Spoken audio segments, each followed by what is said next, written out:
Welcome everybody to Theory Underground. I'm your host, David McKerracher, and today we are joined by Daniel Garner of OG Rose in the house. Welcome, man. How you doing? Dave, I am doing well. It is wonderful to be here. Happy birthday to you in Theory Underground. So it is a delight to have a chance. I have to say, I have your book and I have a candle, and I'm going to light it in your honor. Let's see, right here. Okay, so I'm going to blow it on your behalf. Happy birthday, Theory Underground. Here we go. Hey. Happy birthday to you, sir. Well done. I love it. Thank you so much. The video is getting a little laggy. Well done to you, sir. The video is a little choppy on my end, but we did get to see the candle. We did get to see you holding the book with the candle, so that's good. Good. It was actually too beautiful for the internet.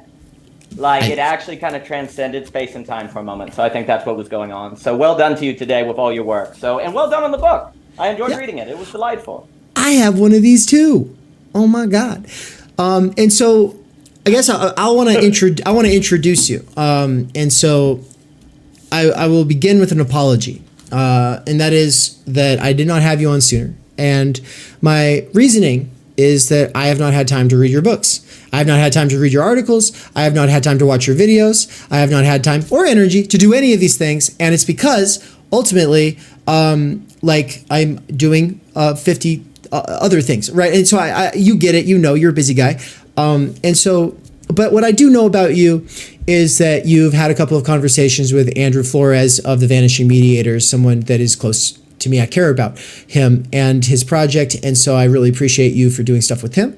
But also, I understand that you're really into, I get the impression it's Hegel. I'm not really sure like what. Apparently you're into Illich as well. I found that out very, very recently.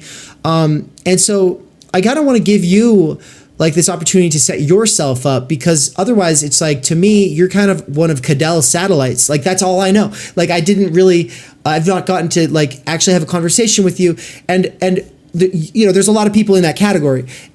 But what separated you from that general category is outside of your energy. Obviously, you're brimming, but it's the fact that, like, out of nowhere, you dropped this review of my book, and it wasn't just like a thoughtful YouTube video review, which it was also that, but it was actually, I just found this out the other day, a huge like post, like a really, really long, thorough engagement. And so, I think it might be longer than my own book. I'm not sure, but, seriously, I feel like, outside of, egoic, relation and sort of like the sort of parasocial kinds of impressions and relationships that we develop with people in this scene. The most important thing to me is that we are able to engage with one another to try to develop an actual milieu. And so it's like, I was like, oh, you're actually engaging with my work. And really, no one's doing that right now. There are people who are reading it who are saying, oh, Dave, this book is great. It's changing my life and how I see things and blah, blah, blah. But there's not thoughtful, thoroughgoing reviews. And so, you get a special little prize. I'm going to go ahead and play the sound effect here of everybody in the audience. Put your hands together. I'm giving a Sharpie to Daniel. This Sharpie is for you, Daniel. Good job. That was amazing. But with that said, all right, what is your background that you would like to share? And then what got you to read this text, and then kind of what's your takeaway? Really, like, let's go. Well, magnificent. Well, it is a pleasure to be here. Theory Underground does marvelous work and engages deeply with difficult thinkers, which is exactly what we need today to deal with the world that we're living in and to rethink, say, political economy, economics, philosophy, and all these other things that often have been, how does one put it, forgotten because we don't think they can add to the conversation when it seems, in my opinion, we need them more than ever. So thank you for the work you do at Theory Underground. I'm Daniel. OG Rose is Opperman Garner Rose. Michelle and I started that in 2011, been writing ever since. We have children, we live on a farm, unloaded trucks, work a wedding venue, all sorts of fun things.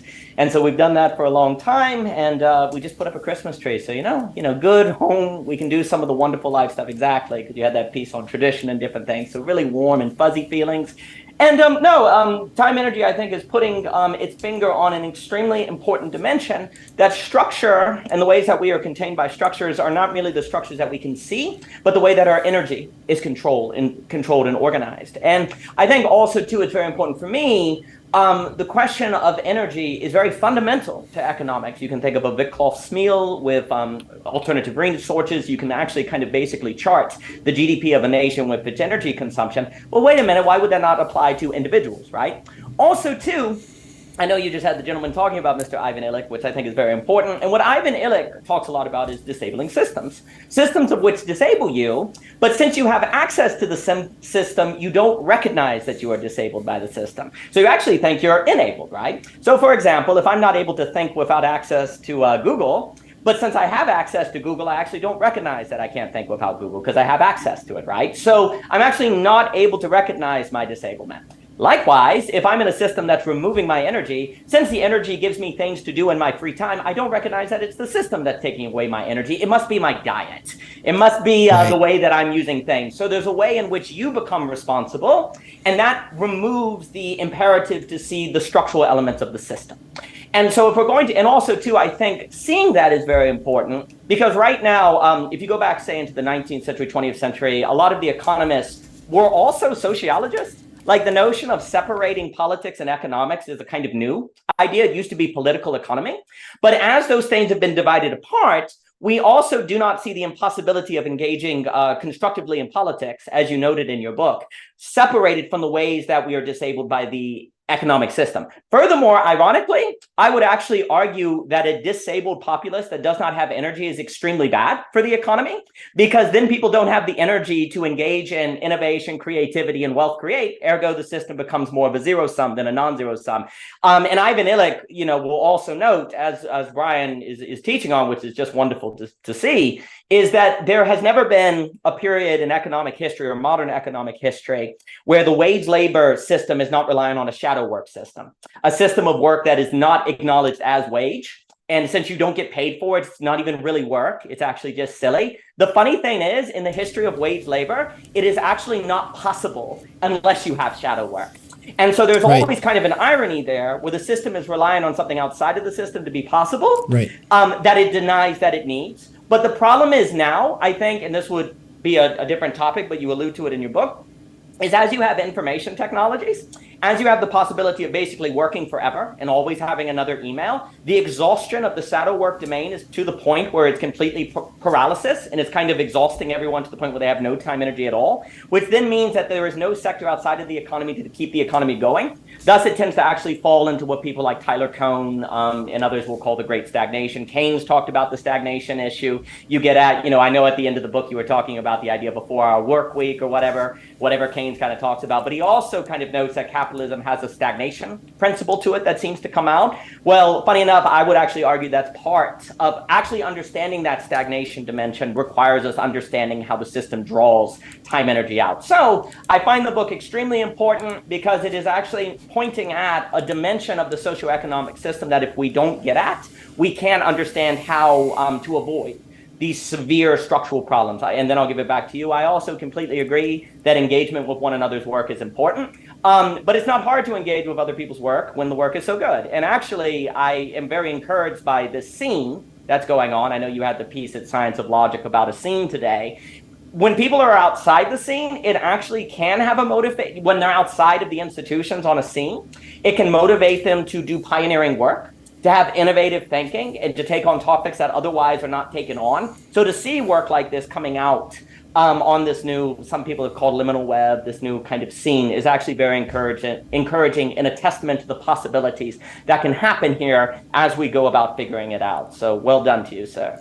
Thank you. Yeah, one of the things that Cadell said in that conference put on by Philosophy Portal, folks, it was like, for returning subscribers, it was the featured video on my channel for like 2 months.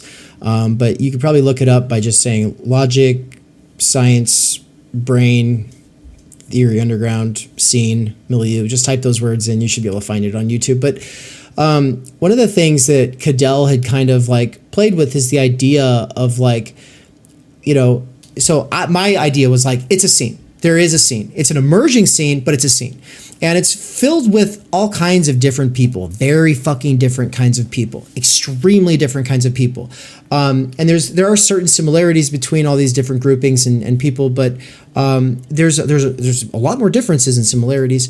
And so we don't mean to totalize them all, right? Like when we talk about the scene, but there's like some kind of an emerging scene. And I believe that in the future, like what that means is that in the same way that there are preps and goths and punks and all of this, like I expect that in 10 or 15 years, there'll be underground theorists and it'll suck because it'll probably be I'll sell out and start the hot topic for underground theory and it'll suck because people will go buy their coat that says, I read this book or whatever, my point is that YouTube channels are already the hot topic for underground theory. They're already there. It's already happened. We've already sold out. We left academia or we didn't go in or we weren't able to make it in. And then we thought, oh, well, actually, I'm able to do something. Now, obviously, without the time, energy, and having to still work or whatever. We're in this situation where we're able to do something that we wouldn't be able to do. And so we go, yeah. But then the problem is that we're actually captured by the attention economy itself. And so the scene is a performative way of appearing. It's a way of talking about things. I read these books and I have these books behind me. And yeah, you probably did. I'm sure you read lots of them. I'm sure you think about them all the time. But are you actually engaging with other people? And then, so of course, I believe that an intellectual milieu, whether it's the German idealists or the utilitarians or the Inklings or Stoics or the old skeptics or the school of Athens, like the walking school of Athens, right? Like outside of all of those things, these are intellectual milieus. It's not great figures like Aristotle and John Stuart Mill or John Dewey or like it's fetishization in that Marxist sense to look at the figure and forget about the milieu. Now, I'm not saying that there's not great people in history. I think that there are. And I think that there might be a problem with being a great person. I think that when I teach this course on totality and infinity, we didn't have a segment on this, but I am teaching this course and it's coming up. So definitely check that out. But he's going to argue that the meaningful or the good life, definitely the moral life, does not have anything to do with being on the stage of history. In fact, that politics and history are opposed to humanity and morality. And it's a really crazy critique of reason, of philosophy, of politics, of science, of Heidegger, of Husserl, of Sartre, of all of them. And so I love Levinas because of the radical critique he poses against me and everything I care about. And so that's why I tarry with him. But with all of that said, I do believe that there are great people in history. And I also believe that there are great movements. And I do believe that that when people have a problem with this great leader discourse, they think history was moving around Churchill and Stalin. No, guys, there were movements. And then there were people who came to the forefront, and those people couldn't have come to the forefront if there wasn't a rich, cultivated intellectual milieu for usually 100 years prior. And so ultimately, I believe that the intellectual milieu that will hopefully grow out of the scene here is going to be cultivated by stuff like what we're doing, and that time energy theory will become this sort of meme that will become like, for people will throw the term around in a lazy way, but that eventually they'll have to read it because there are theoretical distinctions that get erased when you just mash time and energy together and you don't realize what it actually is.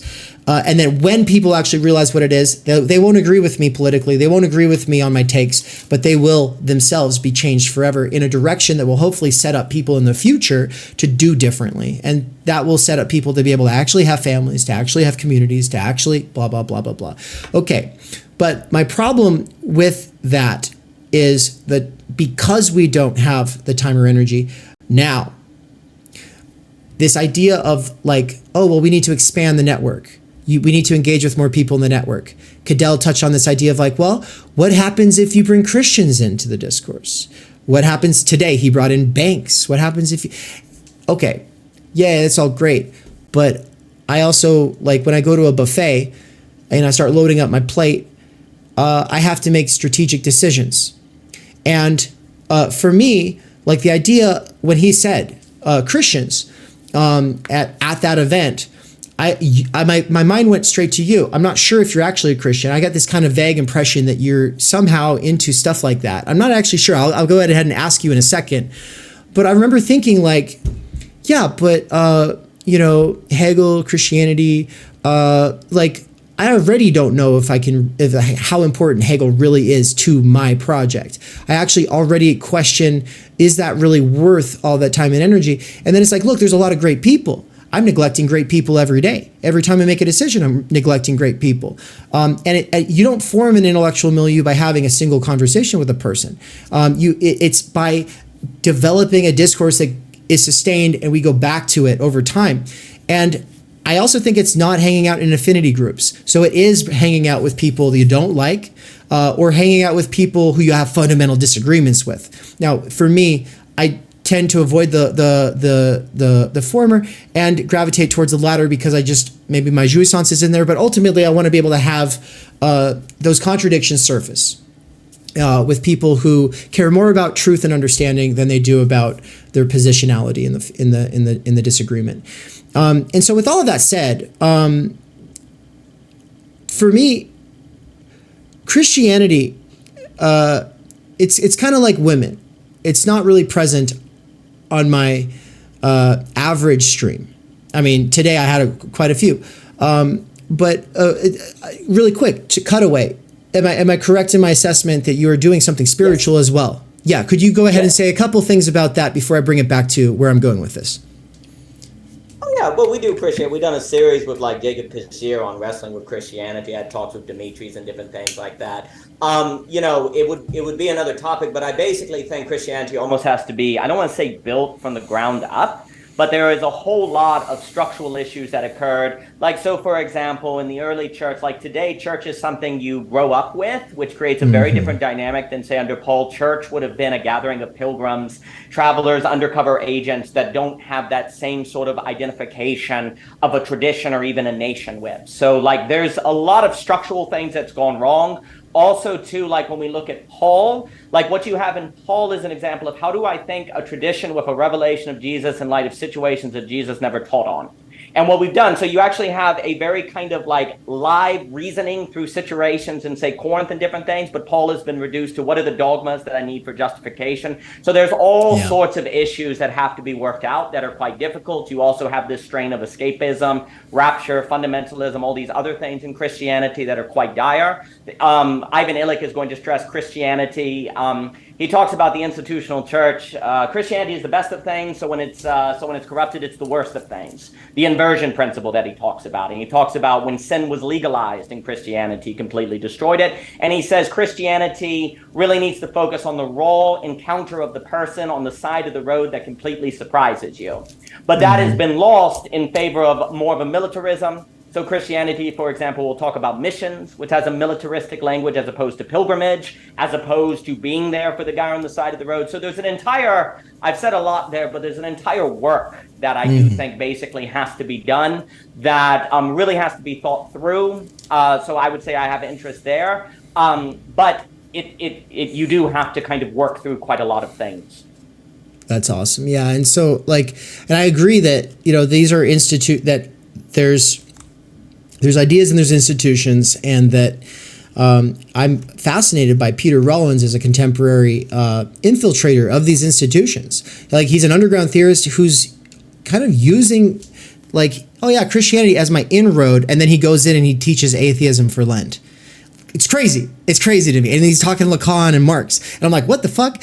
And so there is like this whole thing, this subterfuge going on, which is like trying to trick people into thinking and caring more about thinking than idol worship. And that's what he's attacking, is idol worship. And he said that even God can become an idol. And I had an interview with Peter Rollins a long time ago. I think I've still got to re-release it because I unlisted all my stuff when I became Theory Underground, and I've been slowly re-releasing stuff. But with all that, so what I wanted to say, though, is that, obviously when it comes to women, it's just that, look, I'm not going to go out of my way to find someone just because they're a woman. I have to actually find their work relevant. And then it's just theory, philosophy, politics is dominated by men. Nowadays, as a woman, it's especially hard to speak up for a lot of reasons. And so, yeah, there's all these cards, stacked against us in regards to having like this, whatever, people want to see that parity. Christians, on the other hand, today on this stream, which I mean, it's been outside of the video for people watching this in the future or listening to the podcast or whatever. Like this has been like a long live stream. I don't know how long it's been going for at this point.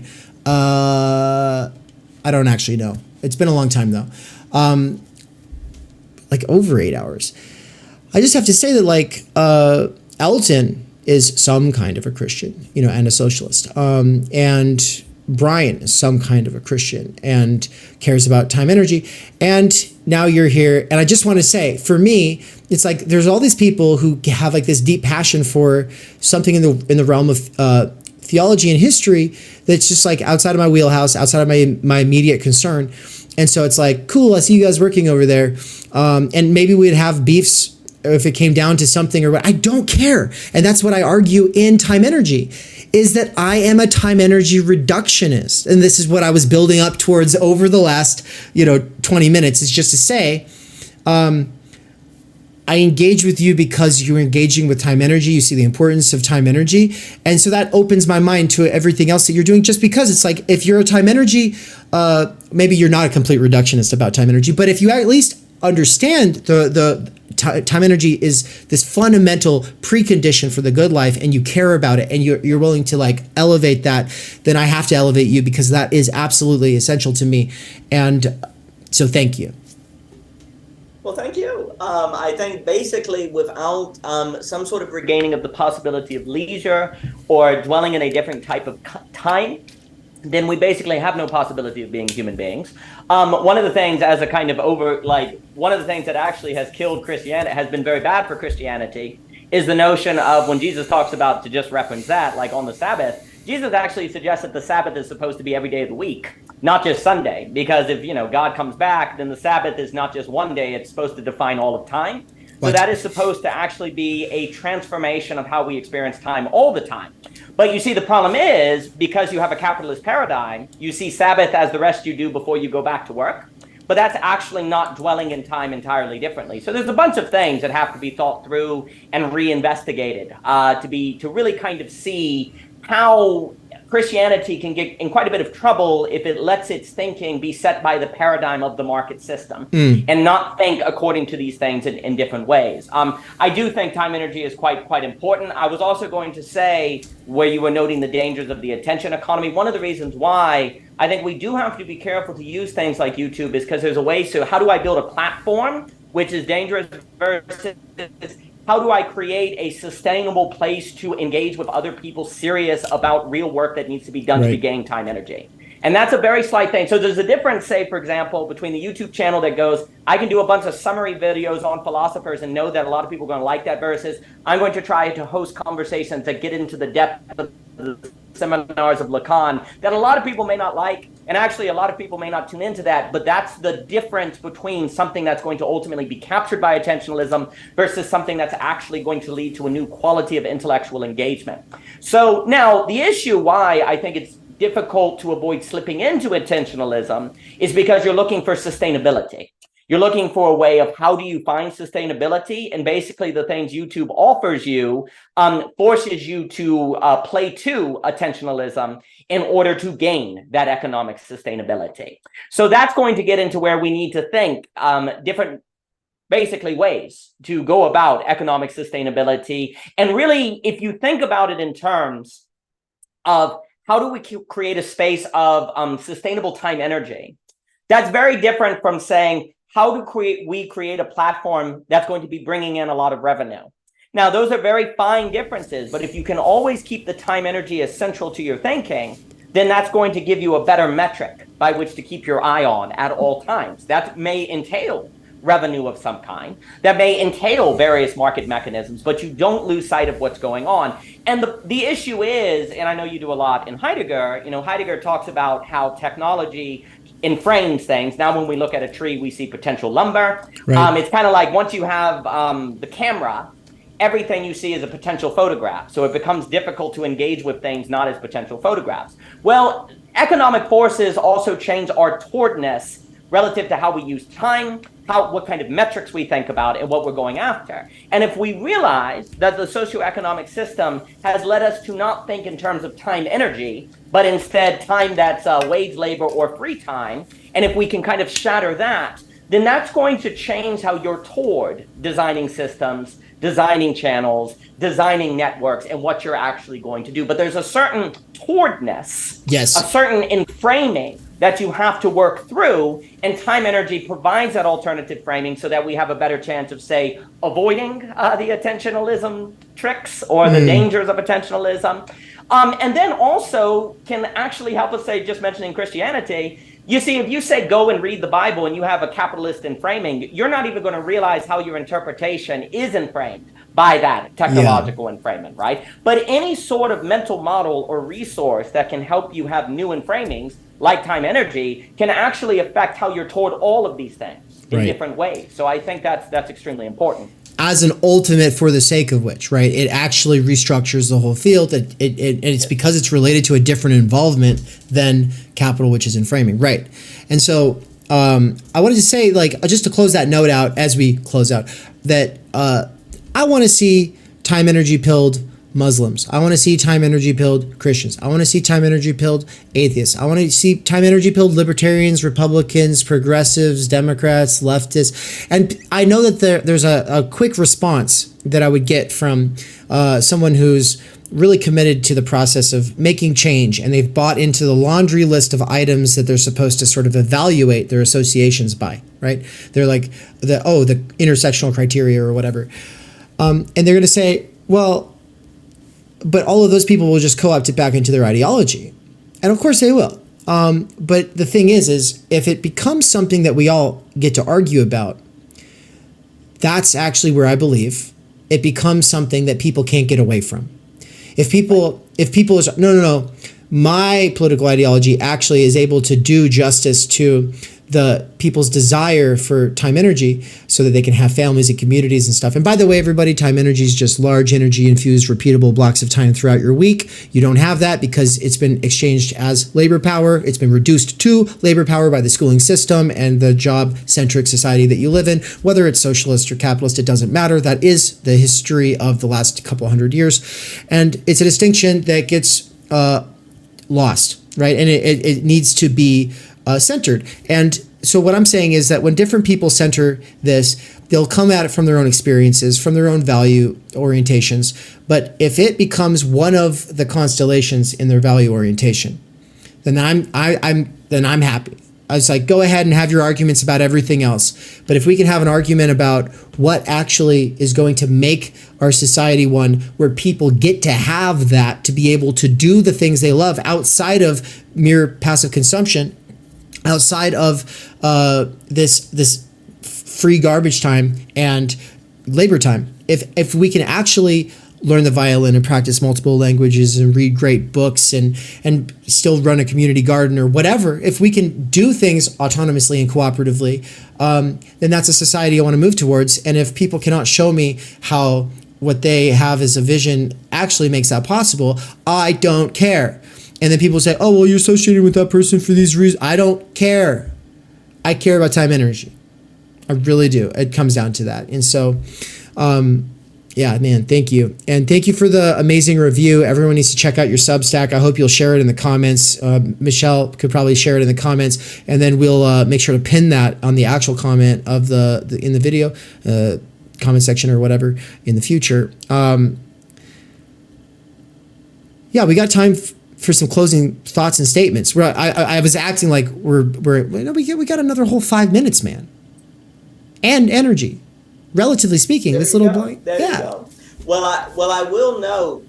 So there's a few things. First, if the debate, it's a different subject, but if we continue to see a debate in, say, physics, where people are saying maybe time is not relative to space, but actually time is fundamental to space, and it's more like time-space, then one of the reasons why we're actually not thinking in terms of time-energy is because in the background we have a subconscious association with time as being secondary. So there actually are some kind of changes there with like Lee Strobin and different people that talk about. That's the first thing to note. Second, the very point on ideology, I think there is a danger that actually benefits not changing the system when you say, well, it's all going to be ideology anyway. What's the point? Well, then the system's like, yep, what's the point?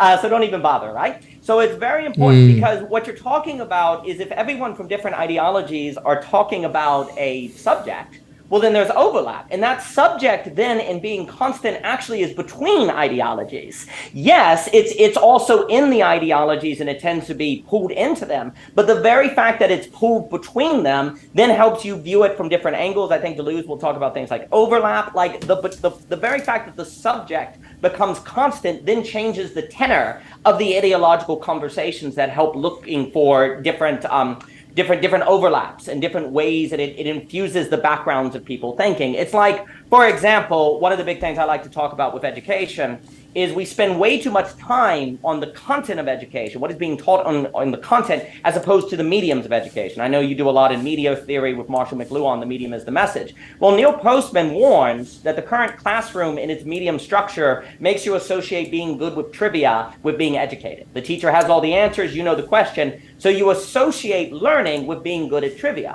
Well, what we want to do is say, well, how do you change the medium of education so people actually associate thinking with long discussions, not knowing the ideas, and thinking through new things, right? Well, likewise, you change the medium, that's going to change the way people are toward the world. Likewise, if there's a fundamental subject that you can get everyone discussing, you change the orbit by which conversations are going, and that can have real impact. You see the plan. Yeah, exactly. That's ultimately the plan. And Weird Solowski in the chat asks, does he have anything to say about Martin Luther or just Protestantism in general? And just to short circuit this, I'm going to say, yeah, people cannot interpret scripture on their own if they don't have time energy. That's the problem. Yes, and I would. There is a, not to tell everyone to go to the channel, but there's a channel called O.G. Rose on the more, on alterological matters that tries to go through a whole lot of some of those kind of Christian fundamental questions on different things. I mean, there's a lot to be said about the difference between American Protestantism now. You go back to sort of what Luther and Ziegler and all these different people are talking about. So I think basically also the Protestant gets in major trouble when they don't own interpretation and when they associate interpretation with relative and wrong, as opposed to interpretation being an art form that you can get better at. And so I think, but if you don't have time energy, it's hard to do that. So you just have the expert tell you, but then they, of course, plug you into a program. So these things are connected. Absolutely. Well, Daniel, thank you so much. I did say in the title of this that I would also plug the Critical Doxology and Time Energy seminar that begins in January. All I will say about that is that, like the Critical Media Theory seminar, which is monthly and happens on the lectures happen on the second Sunday of every month, and I teach that with my wife, Ann. Like that one, it's going to be high theory and also vulgar popular works, kind of to see the sparks fly and to always kind of go, what's the baby in that bathwater, and also what's missing. And ultimately what's come out of that is a realization that that is critical doxology in its essence. Now, I believe that there is no better example of doxa or common sense today than hustle culture, grind culture, self-help, new age spiritualism, and also the PMCification of the memoir scene. And all of that is part of this, like 12 rules for life and how to be anti-racist and how to win friends and influence people and the subtle art of not giving a fuck and the 7 habits. All of these books have their little babies in their bathwaters, yes. But more importantly is developing ourselves to be able to communicate with people on the basis of the texts that they turn to in times of crisis. And of course, scripture is a text that people turn to in a time of crisis, but I would argue that the true scripture of the 21st century is the books that I just listed, including a whole bunch of other ones. And that's why I'm hosting my own sort of Council of Nicaea event in October of 2024 in Boise, Idaho, where people are going to say, what are the actual, and not speaking from the standpoint of, I believe these are scripture. No, looking at the culture, the books that people turn to in times of crisis, what are they? Let's put those together into a giant volume. And this can be a figurative volume. It doesn't have to be real. And also the process of actually deciding finally what is in that volume, set that aside. That doesn't even matter. It's the hystericizing yourselves to say, oh, it's not a set of movies or TV shows. It's actually like when people are in prison, or when people are coming out of a psych ward, or when people are bringing a new life into the world, or they just lost someone precious to them, or when they go bankrupt. Like, what are the texts that change people's lives? And you could say, well, those are bullshit, but fuck you.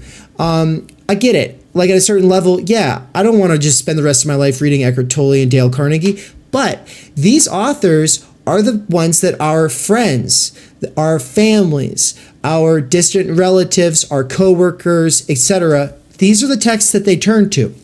And so every month, on the fourth Sunday of the month, we will be discussing a chapter or a couple chapters from either the Timenergy book or the Waypoint book that I wrote, because there's some chapters in here on Timenergy theory. And those will be those will be supplemented with works by Adorno, Foucault, Heidegger, Marx, Aristotle, Bergson, etc., etc., etc. So high theory, as well as then on the other side, bringing in books like Seven Habits of Highly Effective People, which has its own time management theory that is problematizable, very easily problematizable from a standpoint of Timenergy, but also has a little like, is there something there? If that actually works, what is actually going on there? Because he doesn't actually know. He doesn't have a theory of the subject. So let's do that. Or it's implicit and he hasn't gotten it figured out. So what can we do with this? And so critical doxology, Timenergy, neo-feudal Council of Nicaea, this is all coming in 2024. Daniel, I hope that you'll be able to participate in something to some extent on some of that at some point. And there will be discussion sections as well.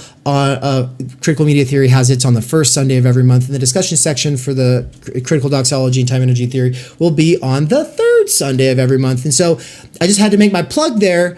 I'm so excited about this, but I care more about the other lecturers at my platform. I spent all my time making promotional materials for them. I don't even have something for the Timenergy seminar above my head right now. All I have is my Totality and Infinity course, which there's not a segment on that today.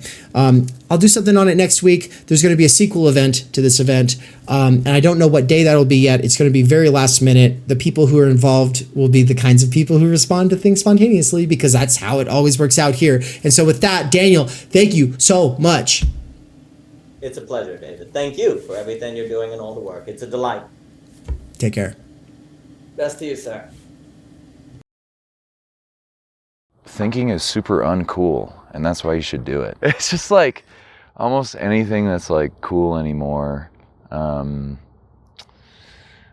it just sucks. And I think that's like what the underground movement has always been about, is just like seeing what's in the mainstream, being like it ain't there, and kind of like cobbling something together, you know. And yeah, it's a little mismatched, but that's like its beauty.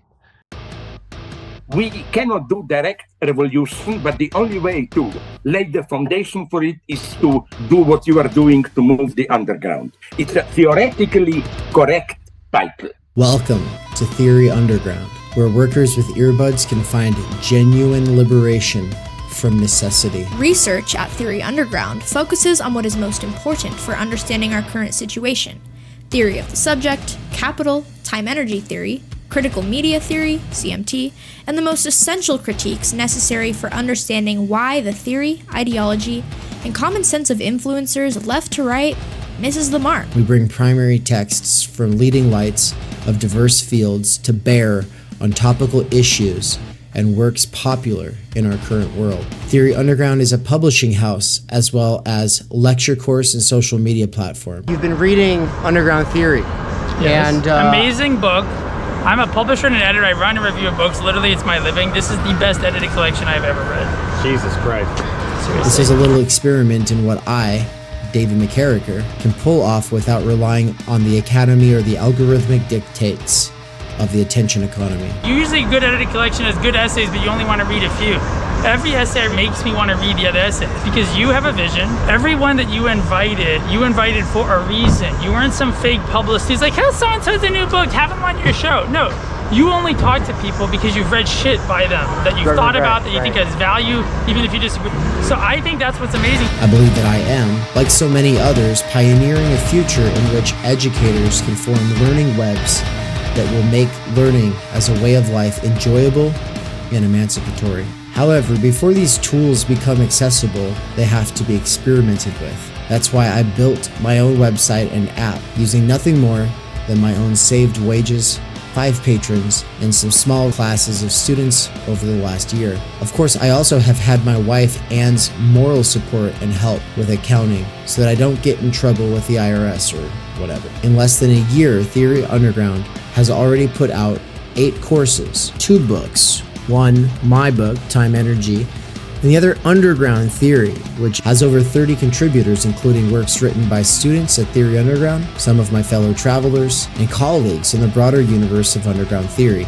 Beyond the books and courses, though, you will also find interviews, reading exegetical reaction sessions, and live weekly events for working class autodidacts, independent researchers, and renegade academics. These include a variety of clubs and cohorts that meet on a weekly or monthly basis. If you want to get involved, there are 4 main subscription levels. Think of it like a gym membership, but for your mind. The point is to make learning, practice, and theoretical comprehension a way of life. Support at this stage of the operation is more crucial than ever because my savings were used up over the last year of getting this established. If I can triple my subscribers in the next 2 months, I can quit my gig at Amazon and focus on this work full time. All I need is a few more people at each of the levels or a couple big time patrons who just want to see it happen. Right now I am doing a patron and site subscriber drive, so excuse the commercial. But if you end up really liking what goes on at this channel, consider signing up soon. If you cannot afford it, but want to get involved with some of the stuff behind the paywall, I have made a financial aid scholarship you can sign up for here in the description. Quick side note, some people ask about the profit motive. At this point, I have not actually made a return on any of my investment in terms of the amount of time energy that I put into things, the amount of savings I've actually put into things, the opportunity cost of the work that I'm doing as opposed to the other kinds of things that I could be doing for money. But more importantly, I don't actually make enough to pay for my cost of living. The goal is to make enough for my cost of living, and then once that is achieved, everything over that amount is going to go towards expanding the operation to the point where I can hire Michael Downs, aka Mikey of The Dangerous Maybe, to be a full-time researcher and part-time teacher at Theory Underground. Alright, so with that aside, I just want to say also, if you are a worker with earbuds, what's up? I see you. I work at Amazon part-time and everything I do is for my past self who used to work there full-time. Most workers with earbuds couldn't care less about theory, but I do believe a working class intellectual revolution could grow out of the underground theory scene. My hope is that what I have built here will contribute to making the scene something more than just a scene, and you into something more than just a scene kid. We're trying to make this into a real intellectual milieu capable of leading a way forward beyond the imminent crises facing humanity. But for that, we need thinking now more than ever. Start thinking. I hope that you either will or have enjoyed the program, and also make sure to like, comment, subscribe, and leave this playing in the background all the time while you're doing other things. Playing long-form Theory Underground content in the background while you do things has, in the near future, been scientifically proven to emancipate minds from the functional illiteracy imposed on workers by the structural stultification of time energy. This is achieved by reterritorializing circumspective concern. Also, to some degree, it is for the algorithm. Think of it like a gym membership, but for your mind!